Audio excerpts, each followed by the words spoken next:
everybody, welcome back to AEW Unrestricted, the official podcast of AEW.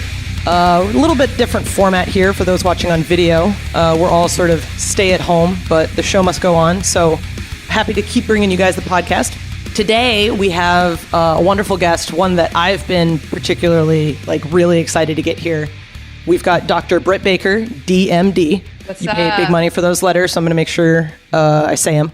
But Britt Baker was the first person, the first female signed to All Elite Wrestling.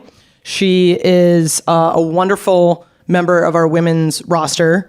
Fantastic heel, if I might say so myself. You had a great run on the indies. And then on top of that, in case you didn't know, she's a dentist. And I didn't even pay you to say all that. Wow. No. I'm so honored, Ref Aubrey. We're good friends. We're good friends. I like to think so, at least. Yes, absolutely. We go way back, me and Aubrey, Way from that unfortunate incident in Jacksonville. Ooh, boy. I mean, let's dive right into it, because that's really where we've met each other before. We were at different indie events, Right. I think we worked one show on the indies together, and then I actually reffed your Dark match in the Mae Young Classic. Yes. And then the first time we worked together at AEW was Fight for the Fallen in the tag match, where you famously got the concussion. Like, one of the worst experiences that ever happened to me in professional wrestling to date was when I got my concussion early on in the match, within a minute or two. It was definitely within the first 2 minutes. Right. And Aubrey literally kept the puzzle pieces together as best as she possibly could. And I will never, ever, ever, ever forget that all night, because you can't go to sleep when you have a concussion, or if you do, you have to be checked on. Aubrey had I don't even know what floor she was on, but our hotel rooms were on different floors. Every hour she would come to my hotel room, check on me, make sure I was okay, text the doc, hey, Britt's okay, go back to her room every hour. So that just speaks of her character. And ever since then, I just feel like I'm forever indebted to Aubrey, because she's incredible human. Oh, I didn't even. That is a great story. What is it about you guys from the independent circuit that makes you all so cool and so caring? You know, listen, I say that because I never worked the independent circuits. You know, I worked WCW where everybody hated everybody, kind of. But now we got all these great people that have wrestled on the independent circuit or have refereed on the independent circuit, and you're all just cool people. What is it? Somebody explain that to me. I think that we all share the common, it's a genuine, true love and passion for professional wrestling, because some of the indie scenes are not, it's not glamorous, to put it lightly. And you work for every penny and dollar you make. And when you start out, you don't make anything. You go in the hole with all your traveling. And for myself included, if anyone ever questions my love of professional wrestling, I should have been diagnosed with insanity years ago if I didn't, because I was enrolled in an academic curriculum which all but promises success as a dentist. So why would I pursue professional wrestling as an independent, where you are by no means promised, fame, fortune, or that you'll wrestle be nothing. Nobody owes you shit. Right. Wrestling doesn't owe you anything. So I think, and it's really all us independent nerds coming together. We just love sharing all our stories and remember when, and you connect the dots. It's all one big family. It's such a small world too, which is all. It's just fun. It's all in the love and support of professional wrestling. So when did you get the bug? When did you know, obviously you have to study to be a dentist and you have to put a lot of time and effort into it. Mm-hmm. But when did you know, or when did you get the bug that you wanted to be a wrestler? So I was a wrestling fan, and I had no idea what independent wrestling was. Never heard of it. I was like, what, like indie music? What is it? What are you talking about? So when I was finishing school at Penn State University, and I was set to move to Pittsburgh to start dental school, and some of my friends had said, oh, like Pittsburgh has a big independent wrestling scene. You should check it out. Meaning like I should go to the shows, not I should try out to be a wrestler. Right. But I did my research, and I was like, wow, this is really cool. Maybe I'll just try it. So I sent an email, hey, I would like to try out. Obviously, assuming nothing would come from it, I was just like, ooh, I could like get in a wrestling ring. Just kind of like typical like fangirl stuff. So and Penn State and Pittsburgh are not close. It's 2.5 hours one way. Right. So got in the car, drove. The guy, you did your bumps, your rolls that everybody is absolutely terrible at the first time. It's embarrassing. And then they're like, yeah, you start next month. Well, I wasn't moving to Pittsburgh for another 3 months. So I had to make the drive from Pittsburgh to State College for 3 months. On top of that, when you start out, everyone does ring crew. You go to all the shows. So, I mean, I would be getting home at like 7 a.m. sometimes, but I loved it. It was I never once was like, oh my gosh, I don't want to do this. This is terrible. This is, BS. I truly loved every moment of it. And when I got into dental school, that's when it really got tough. And as far as like with my peers, now it's cool. Everyone's like, oh yeah, Dr. Britt Baker, I know her, I went to school with her. But when I was in school, I was not, I was like the outcast, because dental school is, academic aces from around the world. Right. The dental school I went to specifically, I think it was 3.7% acceptance rate. So it's cream of the crop. And for people to be like, what, you're doing wrestling? Why aren't you studying? Why aren't you in the library? I was just a weirdo. I was not the cool kid whatsoever. So it was kind of lonely at sometimes, because it's not like I was going to all these dental outings or socials, because I had no time. I had to get to the gym because I had to be in shape. I had to look the part. I had to watch wrestling. And if I missed Raw the night before, I was sitting in the back of the classroom watching it on my computer as the professor had the PowerPoint on the screen. Bad student. I definitely got caught more. When you open your laptop and you're praying the sound isn't on, but the sound is on and everybody in the room. Oh yeah. Can't even tell you how many times that's happened to me. But so that was kind of how everything got started. It was really, I will say I fell into a lot of good luck with wrestling some awesome opponents. I got to train with Candice LeRae and Johnny Gargano. I got to wrestle Candice LeRae early on, and just the opportunities I had early on really helped me to where I am today. This is a silly question, but no such thing. How many times or how often do your colleagues come to you for dental advice backstage? Oh my gosh, more often than you would think. And they're always embarrassed. Like, hey, I hate to bother you with this, but that's my job. I went to school. Right. I've been in school since I was a kid until a year ago. This is like my first full year not being in any type of school. So it's really weird for me, but it's my passion. Why would you not ask me something like that? And even people that like live in Orlando are like embarrassed to come to I see a lot of wrestlers, but then there's also wrestlers that are like, oh no, I can't have her look at my mouth. But why would you trust anyone else? I'm going to shoot straight with you. I'm not hurt you. I'm not going to. So, but I get it. Some people don't like the dentist. Yeah, they don't like the dentist. Also, it's your profession; you get paid for it, so they're kind of thinking that they're looking for free advice, and so I get that, No, I charge every time backstage. There's a copay. She has. I asked her about like preferred toothbrush on the road, and she held out her hand, and I had to pay her money first. Took her insurance, everything. Yeah, got the little square plugged in your phone. You can zip a credit card. Swipe. Yep. Right. Swipe and go. So, which was harder, dental school or wrestling school? Dental school and wrestling school together. Together. They're so different. I mean, dental school, the grueling coursework you have to do. You don't sleep as it is. And then when you have wrestling school, you have to go to twice a week for 3 hours, 4 hours. It was total insanity, but I would do it again because I get to do both things now. Thank God for AEW, because I can be a dentist and a wrestler. So hindsight, like everything paid off and then some, and it's going to continue to pay off for years and years to come because I get to do both of my true loves. So talk about that a little bit, because your schedule is probably one of the craziest, given that you do both the dental stuff full time and you're basically at the venue every Wednesday. Almost right. Like you're either doing commentary or doing wrestling, or you're there pretty frequently. So what does your schedule on a weekly basis look like? Yeah, and that was something I had worked out in my agreement early on, that I wanted to be able to still practice dentistry in some capacity, because that's my forever career. And that's something that I went to school for 8 years for. I have student loans debt that I will probably die with. So I wanted to make sure that if I'm going to be a dentist, I get to do it the right way. And Tony was like, absolutely no problem.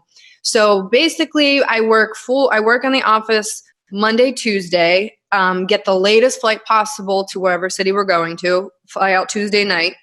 Wednesday we have our tapings, and then if I'm lucky, Wednesday night I get to go to the hotel room and nap a little bit, sometimes not, catch the first flight either red-eye Wednesday night or Thursday morning. And I mean, I have my scrubs on as I'm flying and everything. As soon as I get off the plane, I go straight to the dental office, work all day Thursday and then Friday. That's insane.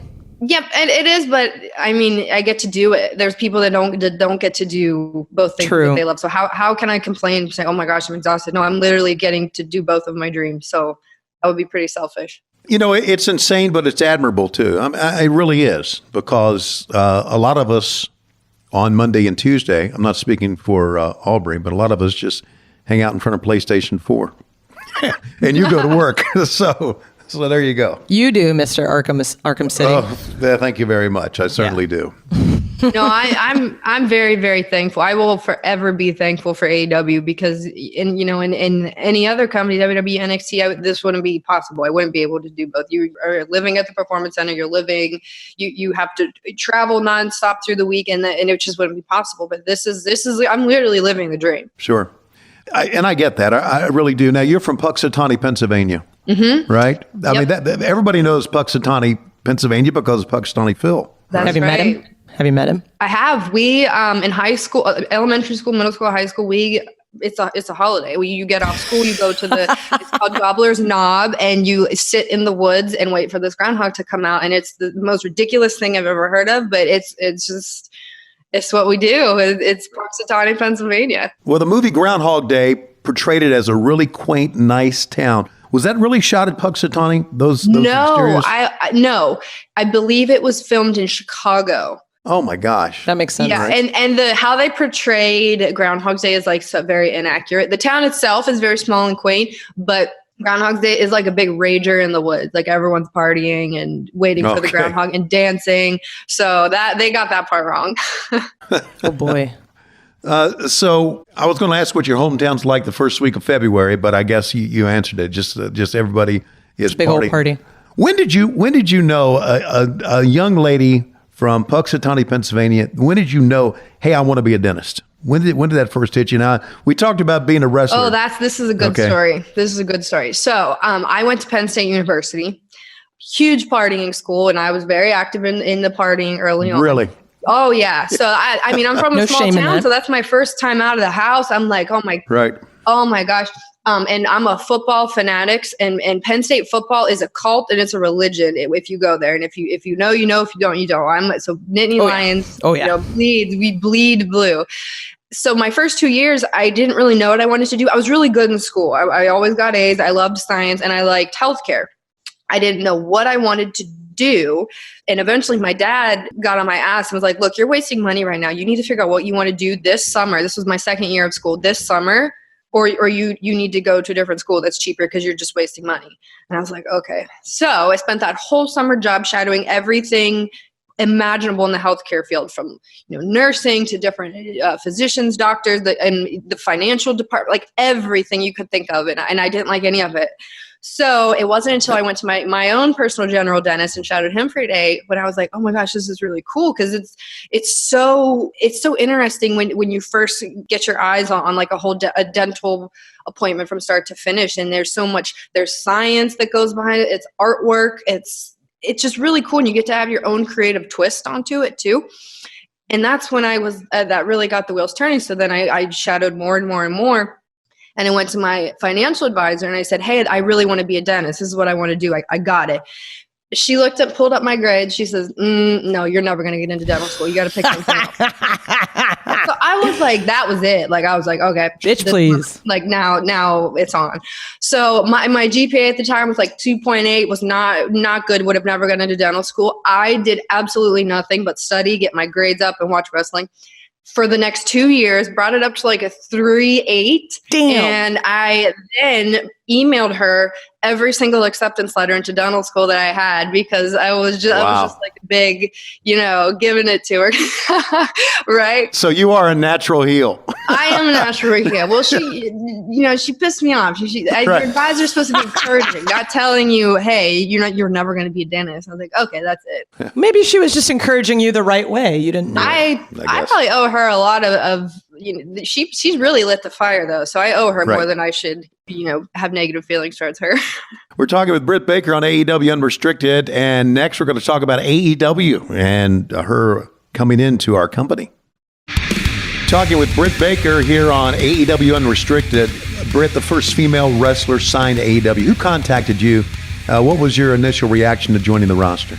Okay, so I was working a lot of shows at the time at Ring of Honor with the Bucks, Cody, Brandy, and it was kind of like chitter chatter about something's coming up. Everyone heard of that this wrestling company might be in the works, but nobody knew what was going on.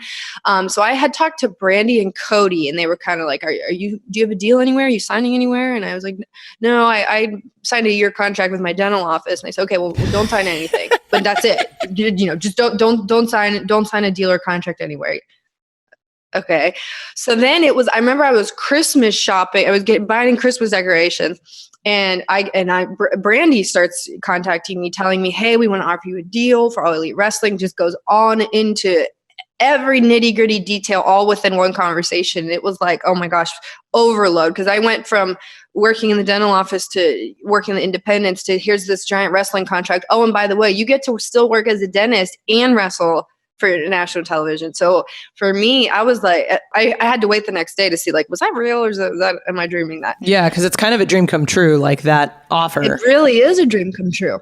Yeah, so I worked pretty closely with Brandy and Cody to get the contract finalized, and then it was basically from that point just keep your lips shut and wait until everything's officially announced. And then we had the press conference in Jacksonville. That was quite an exciting moment, wasn't it? The press conference in Jacksonville. Oh my gosh, that walking across that stage and saying that I'm signed to All Elite Wrestling and walking across the stage when I got my dental school diploma were the two best days of my life. It's just such a sense of accomplishment. Like it's almost like a big exhale. Like, oh, I did it. That's awesome. Talk about your first match in AEW, defeating Nyla Rose, Awesome Kong, and Kylie Ray in that fatal 4-way. Oh man, the emotion, that was a crazy day because my first exposure with this specific audience's crowd was All In. And when I went into All In, I was like, no one knew who I was. I hadn't wrestled on TV, and all the other girls had in that match. So people were kind of like, who's this girl? So, but coming into this was Double or Nothing. It was the exact opposite. I was the girl that they all knew from All In. So I felt so much pressure, a different kind of pressure to impress and really live up to the hype.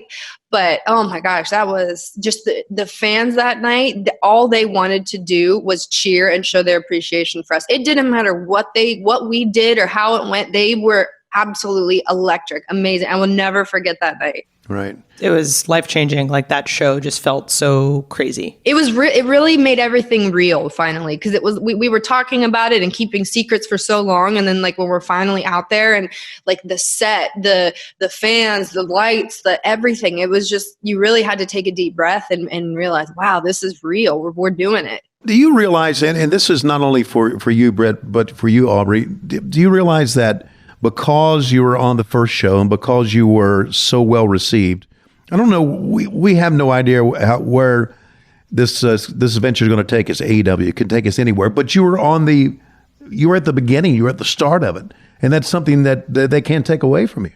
I mean, that has to be really, I feel great about that, and you should feel great about that too. It's awesome. I do, because anytime you get to write the history books, I mean, that it's permanent. They're not going to go back and erase that. It doesn't matter what happens from that point on. You were a part of the first of the first, and that's some, like, money can't buy that. That's forever. Yeah, and I think Aubrey, you can agree. Yeah, it was funny because Britt was at the press conference, which I think was like January 7th or so. January, yeah. Yeah, and then I got my offer for Double or Nothing about 2 weeks later, but it wasn't public until probably like middle of May when they announced the rest of the ref team. So I had this thing that I just couldn't talk about. And then Britt and I were both on Shimmer in April, and I literally come up to him like, hey, so I signed this thing and I have so many questions and I need to talk to you. So let's go. And we like walk down to 7-Eleven and I'm like picking her brain like, okay, what about this? What about this? What about this? Yeah, wow. It's crazy. It was so wild. You don't realize, like, when you get your first real contract that's like 13 pages and you're like, I don't know. Massive. I don't know. It's very overwhelming. It's really exciting. You're like, oh my gosh, I have a contract. But then you're like, okay, I need help because I've never done this before. But so we all were talking and had so many questions. We're helping each other. So we were bonding early on. Yeah. We talked earlier about your concussion, and we talked about how Aubrey helped you out with the concussion. And were you a little gun shy to get back in the ring after that concussion? For months. That really, really spooked me, because it wasn't just that night and then it was over. Like that, the effects of it lasted for over a week. What's really scared me is I lost all peripheral vision out of my left eye, and that was instant. I was telling Aubrey the whole time in the ring, I can't see. That was literally the first thing you told me was, I can't see out of my left eye, and immediately I'm like, whoop, that's a concussion. So now we're gonna have to manage this. Yeah, she knew, and it was also mortifying. It was the worst moment of my wrestling career when I went to the wrong tag corner, and it was instant. I'm the laughing stock of the wrestling world, and I'm just like, oh my God, this is it. I'm done for. I'm never gonna recover from this. I have to quit. No, it was awful. It was so embarrassed. And just the whole match, it was probably one of my worst performances. I had no idea where I was. I had no idea where to go, what was next, who was who. And then on top of that, the whole next week, I couldn't see. And I'm texting Doc Sampson, who was phenomenal, by the way. I mean, he would answer my every text and call, no matter what hour. He was just to keep me calm. He'd be like, it's going to be okay. It's going to be okay.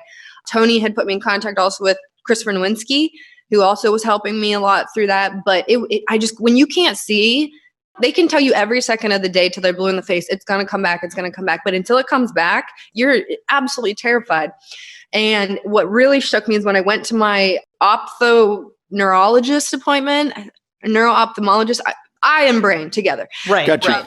Yeah. It was my appointment to get cleared. And I'm thinking, okay, this is good, because I could finally see again. And he right away was like, oh my gosh, you have retinal bleeding. Your retina's still bleeding. I can't clear you. We have to send you to a specialist. And that was it. I had a break. I called Doc Sampson, freaking out. Hindsight, everything ended up being fine, full recovery. I'm okay. But for me, that would have been a career ending for both careers. If I can't see, I can't drill on someone's teeth. So and then obviously you can't see, you can't run. So that really, really scared me. And for months, I was afraid. Like even in the ring, I'm hesitant. Because if you don't have a true injury the first time you do, you're shell shocked, definitely. So talk about when we were back there for New Year's Day in Jacksonville. Yeah, I remember that being a terrible night, but there's so much of the aftermath of the match I don't remember. Like I don't remember being in the trainer's room. It's just what comes with a concussion. I remember Aubrey coming every single hour on the hour that night, checking on me. You were on floor 9. I was on 6. Yeah. And I'd actually driven you back home or back to the hotel, like in your car, and then checked you in. And I was like, I need a key. And they're like, why do you need a key? I'm like, just trust me, I need a key. Like, just don't ask questions. In case she falls asleep and can't open the door, like I need a key.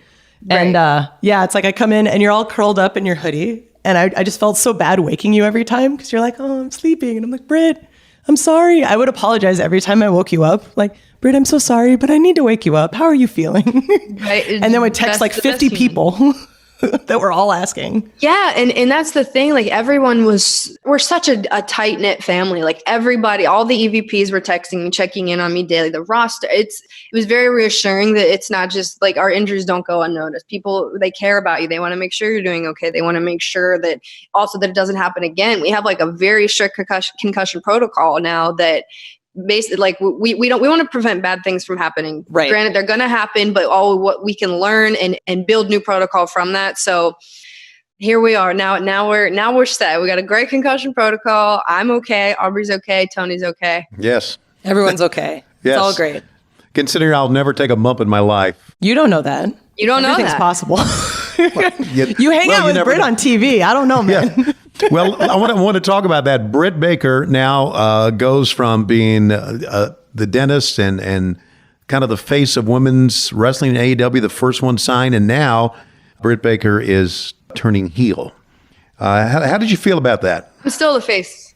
Okay, sorry. See, there you go. No, so this was something when the first video package I did, which was for Double or Nothing, when Cody set up, when Cody watched it back, he says, yeah, that was great, but you're going to be a great heel one day. And this was like a huge baby face package. So I'm like, what? And then, just naturally and it was kind of heartbreaking to me as the fans kind of turned on, oh, she's a dentist, and it became a joke and it was like a mockery. And that is crushing when you literally spent blood, sweat, and tears, worked your ass off to become a dentist and a professional wrestler. And then it's just like a meme or something to joke about. That really sucked. And that's something that I was beating myself up over so much. I was like, oh my gosh, Now what? That's my thing. That's what I worked so hard to do. That's why I announced myself as Dr. Britt Baker DMD, which, by the way, is redundant. You don't need the doctor and the DMD, but I was like, it's professional wrestling. We have to do it. We have to do it big. Sure. So just cram it down people's face. Right. So that was really hard for me at first. Just the joking, oh, she's a dentist. And because for me, it's not a joke. Those were the hardest years of my life. That's one of the biggest accomplishments I will ever have. And then it was actually Kenny, who we were just training in the ring one day, and he said, how do you feel about becoming a heel? And I was, I'm sure I'm up for anything. With that being said, I have zero experience as being a heel. Which is hilarious because you're an incredible heel. I've been booked as a babyface my whole life. I maybe had like 2 quick indie matches where they're like, hey, just be a heel today, where I'm like, oh, God, I don't know what I'm doing. And then Tony and Cody kind of got on board with it too. Like, hey, well, yeah, we're gonna turn you heel. And I was like, oh my gosh, here we go. And I cut a promo on Riho at that Jacksonville show. And I had Twitter responses saying like, wow, she really resembles Chris Jericho from WCW, calling himself a role model. And I was like, oh my gosh, wait. So I went back and watched so much Chris Jericho role model stuff. And that is honestly everything you see me now, I'm getting ideas from Chris Jericho back then. And I went to him right away and I was like, hey, Jericho, I have this idea. What do you think? Like, I think I could he's like, oh my gosh, you have to run with that. That's perfect. You're the dentist. You're pretty. You're in shape. He goes, rub it in their faces. You're the role model. And that was it. Then I texted Tony Khan, hey, I have this idea. Since I'm going to turn heel, what if we do something like this? And that was it. It's been history from then. And Cody has been so instrumental in helping this heel turn be successful, because we're talking promo ideas late at night. He's coming to the show early to help me go over stuff. Him and Tony both. I can't say enough good things about Cody and how much he's, for no reason, just really thrown himself into helping this heel turn be a success. Well, that's one of the things that's great about AEW, right? Is that everyone wants to help everyone be successful. Right. And it's real great. Like when Britt's out doing a promo, Cody runs up in go position, is like listening. And as soon as the crowd bites on something, he's like, yes, which is so great to watch, that it's like, we're all pushing for each other and we all want to see each other succeed. So when you see something resonate and you see something happening, it's fantastic. And you can't not be happy for everybody. Britt, you got to be excited because, and of course, I've been standing there many times. The fans have turned on you quickly, very quickly, and I have to say, like, having you there, it's like a comfort blanket. Like, I'm just like, okay, if this really goes off the wall and this goes downhill quickly, I'm next to Tony Schiavone. He'll get it back on track. Right. We'll be okay. So that's definitely having you there beside me. That is, for me, that's why I think that I haven't crashed and burned and why these are still being successful, because it's in my head. He's here. We're going to be okay. Yeah. It's like the last one that you did with Big Swole and she missed her cue coming out.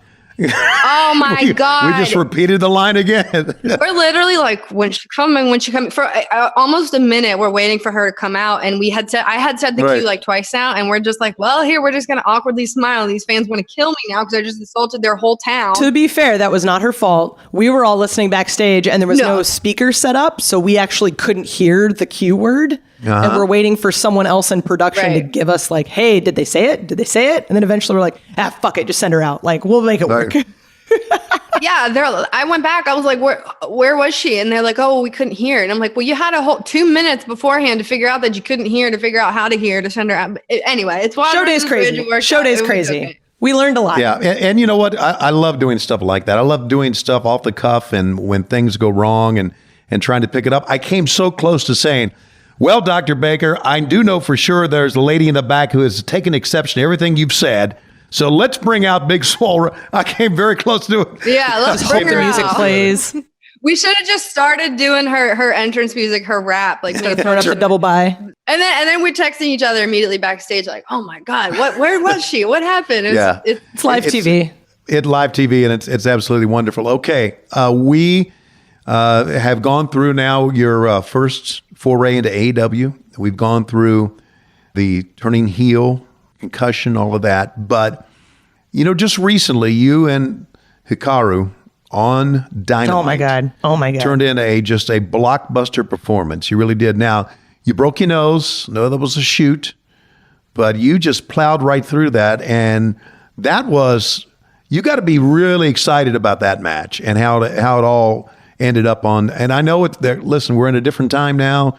There are no fans, empty arena, so it's harder to feed off the fans when you have none. But you had to be very excited about how that all played out.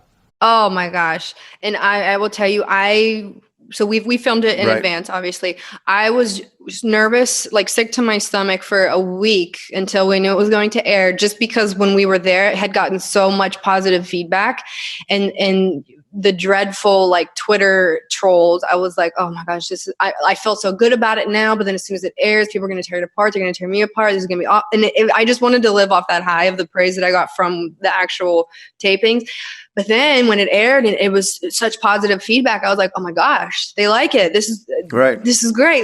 But I just remember being so nervous. I felt that day, knowing that it was going to air, like how I feel before a match. Like I felt that sick to my stomach, nervous to watch myself. Watching yourself is so uncomfortable, but when you're watching yourself live with the rest of the world and that match. So I had got told the night before, hey, we're going to have you go like 12 to 15 with Shida. Is that cool? And I'm like, oh my God. I don't think I had wrestled since the Chicago pay-per-view, like the pre-show. Oh, that's right. So I was like, yeah, no problem. So I think so. Maybe I had another match, but I had not had a lot of reps in recently at all. So obviously I was very nervous. And then the nose injury was like oh my gosh, red equals green, right? It was a blessing in disguise because that's just made everything. Do I wish there were fans there? Yes, because you feel everything a little bit more when there's not, you don't hear like the roar of the audience behind you. But I will say, even just having our roster, the 8 or whatever of them in the crowd helps so much just to hear something, some sort of rumbling going on. You know, you don't want to hear your own bumps. You don't want to hear yourself getting blown up in your own breath, because then that freaks you out more. But the blood, I knew right away. I felt the crunch. I felt it. I felt right away. Felt the hot blood coming down my face, and I was like, I laid down and Paul Turner put the gloves on and got them right away. And I thought that they were going to say, hey, we're going to cut it. And I was like, don't call it. Cause I didn't want him to, cause I was like, no, I'm okay. I can get through this. This can be a moment.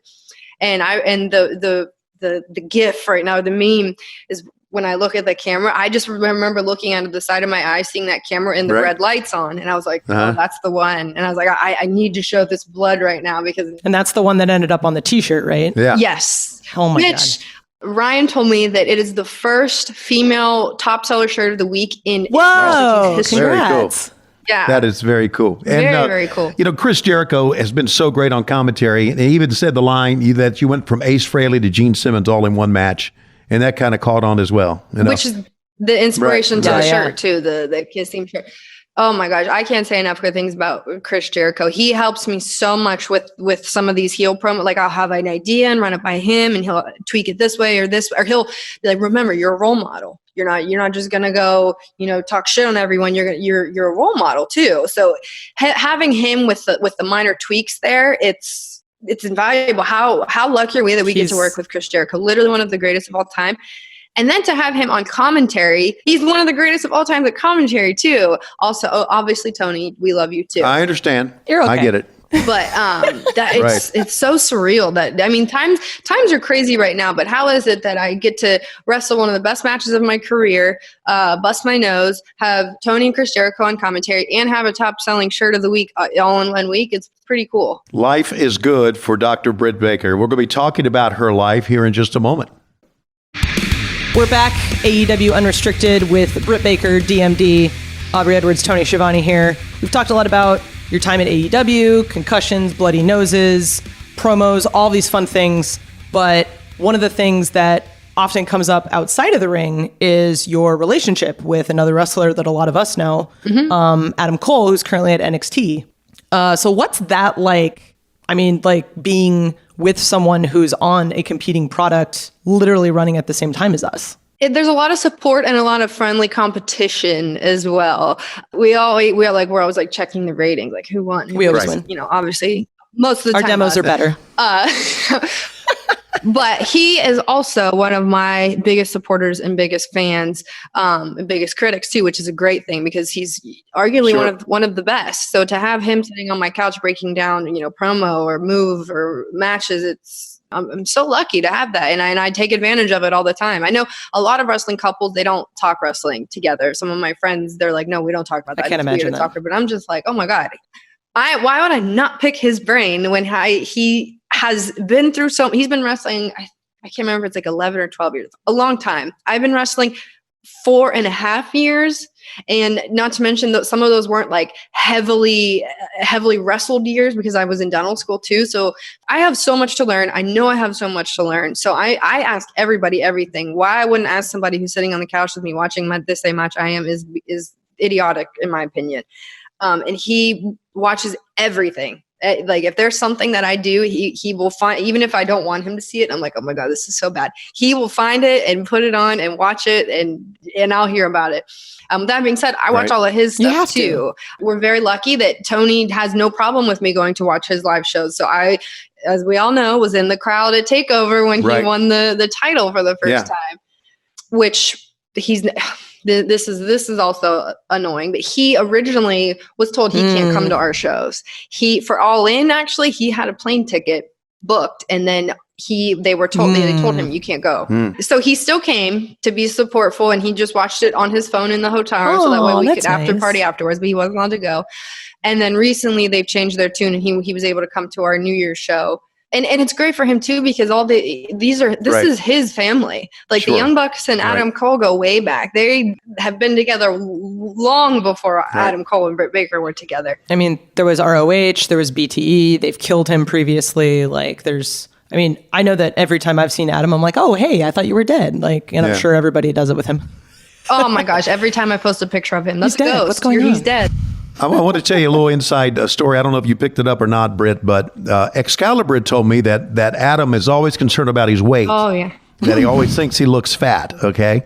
So we were doing commentary about you one night, and Excalibur says, I think Dr. Baker likes you. I said, why not? I understand she has a thing for fat guys. Oh, God. So that was directed right at him, and I didn't know if he picked that up or not, but I love doing stuff like that. Oh, he did. He did. He loves it. It's an ongoing joke they had. And Excalibur, they're from the PWG family. It's all one huge giant family. And I hope there is a day in the future, in the near future, where Adam Cole can be in a ring with the Young Bucks and Kenny and Cody. That'd be awesome. And it'll come full circle, and we can all be one giant happy family. I agree with that. Well, how did you and Adam meet? Tell us that story. Ooh, this is good. So I was in Hershey, Pennsylvania for a dental conference. Wow. And me and my roommate were at the time on the app called Bumble, which is a dating app, but where the girl has to Tony knows swipe what it is. right, Tony but the girl has to say hello first, or the conversation never takes off. So it's like, a lot of girl power. So I saw his picture, but it didn't look like I only know the Ring of Honor Adam Cole with the hair down in the wet and the leather jacket, but it was like it said Austin because his name's Austin, and I'm like, this guy looks so familiar. Who the frick is this? And then finally, I put it together, and I was Facebook friends with him because everybody's friends on Facebook, even though they've never actually met each other. And I sent him a screenshot of that just to be like witty. I'm like, do you know this guy? And he was like, oh my gosh, that's so embarrassing. And we started talking. And then he's like, yeah, I would love to take you out on a date sometime. But for me, all I knew was Adam Cole, the wrestling character. And I was like, absolutely not. Because he's a shithead. Like, he's an arrogant, little cocky shit. And I'm like, absolutely not. So 3 months later, we started talking again. He's like, hey, I still would really like to take you out on a date. And he was in Pittsburgh for a Ring of Honor show, and I totally blew him off because I thought he was just skeezy looking for one night stand or something. I'm like, no, I will not date a wrestler. I'm not falling into that trap. I'm going to be successful on my own. But he was such a sweetheart and just kept on asking. And this is when I really knew that he was such a great guy. He told me, I really want to take you on a date when I get back from Japan, because he was going to Wrestle Kingdom. He had wrestled Wrestle Kingdom, became the 3-time Ring of Honor World Champion. And as soon as his match was done, he still came back to his phone and texted me and said, hey, match is all done. It went great. I hope you have a great day at school today. So I'm like, this is like one of the biggest moments of his life. And he still thinks to text me. Like, maybe he's not all that bad. So when he got back from Japan, we both drove 2 hours to meet in the center of Pennsylvania to go on a date. We went to TGI Fridays and we sat there for 5 hours talking. And after here we are living together in Orlando, Florida. He is freaking smooth, buddy. He is smooth. Oh, I know. So listen, during all this time due to the coronavirus, have you been spending your time at home? So I've been reading a lot. I'm reading JR's book right now. I reread Chris Jericho's "No is a 4-letter word" because I read that like sporadically in dental school. I actually remember very vividly a time where I was reading it in class when I shouldn't have been, and the professor took it and said, "You can have this back after class." Oh my God! So now I was like, now I'm gonna like read this uninterrupted, so I don't have to sneak and get in trouble. But and I've been watching a lot of wrestling, like weird old matches that like I watched the 2012 Royal Rumble the other day. And then I've just been hanging outside and hanging out with my boyfriend because this is the first time I've had downtime since my senior year of high school, which was in 2009. So for me, this is kind of like I'm relaxing and taking it in as I can because I don't get to relax too often. So I'm just really making sure that getting good workouts in and relaxing and getting great sleep because I never get enough sleep throughout the week. This whole thing's been kind of a blessing in disguise, especially like with both of you in wrestling. Like you're both at home right now. Yeah, and dental offices are closed right now. They're only open for emergencies, and that's only so that they're keeping patients out of the hospitals because the hospitals are overpopulated is enough right now. We want the sick patients to get taken care of. We don't want people going in for a toothache or like come to the dentist for that. Don't go to the hospital. But with that being said, I'm ready for life to go back to normal. I miss the AEW family. I miss our fans. It's kind of like, okay, the break was nice, but then I think we're all kind of getting stir crazy. And at the same time, it's a scary time right now too. We want the world to be okay. And we want the world to heal. So even though we want to get back to normal, I think we all know in our hearts we need to wait for when it's the right time. So with you and Austin being both at home, are you guys working out together? No, we never work out together. Like we'll go to the gym together, that's a him thing. I'm all about like buddy workouts, but he's like, no, I have to have my rap music on and talk to no one. So even at home, you guys are like that? Yeah, we work outside. We work out outside. We wait till it gets dark because it's way too hot in Florida, and we work out outside by the pool. And he does his thing, and I do my thing. But we're just like, hey, how's it going? Like waving to each other. And then once the workout's done, we're back to being a loving couple. But while we work out, we're like strangers. Hey, here's an interesting question: when the dentist's office is open and you're working on patients, how many recognize you as Britt Baker, the wrestler? Oh, a lot. That's picked up. And you know what? I could kick myself because I thought that it was going to be awesome to have my real name be my wrestling name because I was like, oh, but I'm an actual dentist. I'm an actual doctor. So I'm just going to make that my wrestling name so it carries on. Didn't think ahead that I would have any kind of success where people could easily like Google me and Google the office phone number. So there's I get a lot of fan mail sent to the dental office, and none of it gets opened or touched. It's like returned to sender right away because we just can't have that. It's unfortunate. Send fan mail to AEW. Don't send it to the dental office. But more and more, I'm actually getting patients because they're wrestling fans. And our fans are pretty respectful. Like they're coming, they actually want like dental treatment or dental advice or a cleaning. They're not just coming in saying like, hey, sign this or take this picture, which is great.